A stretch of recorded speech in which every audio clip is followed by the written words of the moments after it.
আসসালামু আলাইকুম। আপনারা তো সবাই ভালো আছেন আর আপনাদের দোয়াতে আমিও ভালো আছি। আমার এখন বর্তমান কথাটা হচ্ছে যে আমরা হচ্ছি ভারতবর্ষের পশ্চিমবঙ্গের লোক।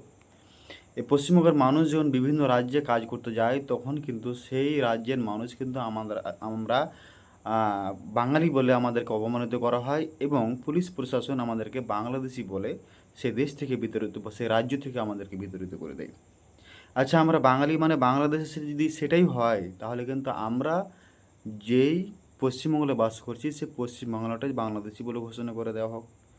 আপনারা সেই পশ্চিমবঙ্গের জায়গাটাকে ভারতের অংশ বলে মনে করবেন, কিন্তু পশ্চিমবঙ্গের মানুষকে আপনারা ভারতের নাগরিক মনে করবেন না। আপনারা মনে করবেন যে পশ্চিমবঙ্গের যতগুলো মানুষ আছে বা যতগুলো বাঙালি আছে সবাই নাকি বাংলাদেশি।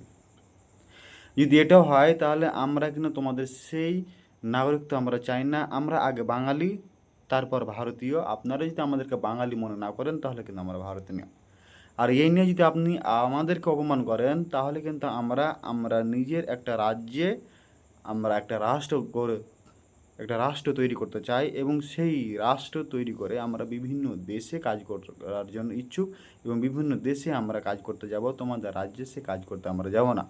কারণ তোমাদের রাজ্যে আমরা যে সম্মানটুকু পাই তার থেকে বেশি সম্মান কিন্তু আমরা বিদেশে গেলে তারা কিন্তু আমাদেরকে বেশি সম্মান করে।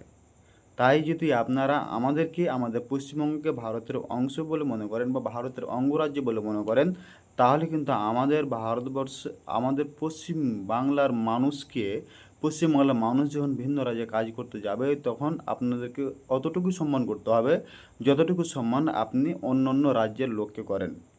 যদি আপনারা এটা করতে পারেন তাহলে কিন্তু আমরা বাঙালি, আমরা ভারতীয়।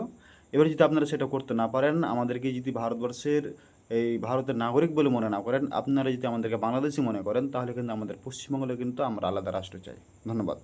আমার কথাটা খারাপ হলে আপনারা আমাকে ক্ষমা করে দিতে পারেন, কিন্তু এটাই সত্য আর আমরা এটাই চাই।